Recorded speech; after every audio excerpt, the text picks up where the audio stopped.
nó thì chiều cũng thoát gì á cũng thoát gì là đắt luôn á có hai tập phát chỉ nha ta nó có được cú mùa á có chiều cú chiều có chiều giờ chiều cũng thoát gì á cũng thoát gì là sao đó lấy chú xía bỏ ăn mà hay đó là chiều có tí biểu cú thì cú chiều có tí biểu cú ta được cuốn tàu này đấy cú chiều có tí biểu có dòng mà cú cái này đã chua biểu do cơ bạc thì đã lo bạc thì đã lo kéo chéo bạc thì nó được kéo chéo ai chứ cũng nó cũng thoát gì là sao đó trong xía cú thoát gì á, giờ lâu thế chứ cú, tại đây cú có tí nhiều là cú chỉ có đã chỉ là giờ cú thoát gì đó, đã lâu, cú cứ hay coi đi, cái hồi cái liều thì sao, quay tiền, đã lâu, chưa, của mà vậy thế, cứ,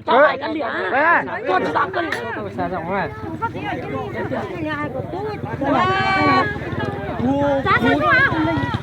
giờ thì hai chị hủ chế như trong á tụi nó nửa chín tàu nửa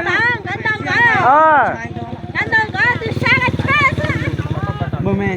có thể coi cú đã lọt rồi có kia là bé chơi được đâu sáng tao nên biến thế nó quý tao hai lon đã có hai chị đó qua có thừa có hai kiện đấy đồ thằng đó lên từ nó cú hai nó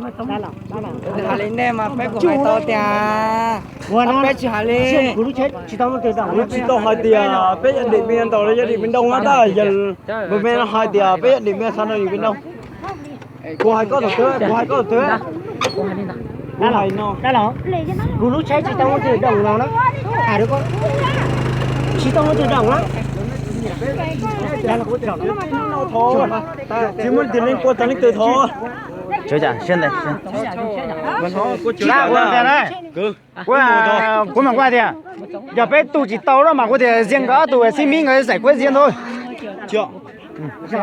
mình men là cố tích chỉ hai tàu ta ít là lù thì do tết thì cú này thì điểm mình nói điểm biên này chỉ tàu thả ta cú chỉ tàu hai cú thì cú chỉ thải nó lúc mà giờ thì chỉ phía nó lù ngoài con này thôi để tao của hai nó mà nè phía phía thế này chỉ cho phía chưa hả chưa hả Hãy là với sao nó chưa hả do bữa thì cho giờ chỉ cái đó là chỉ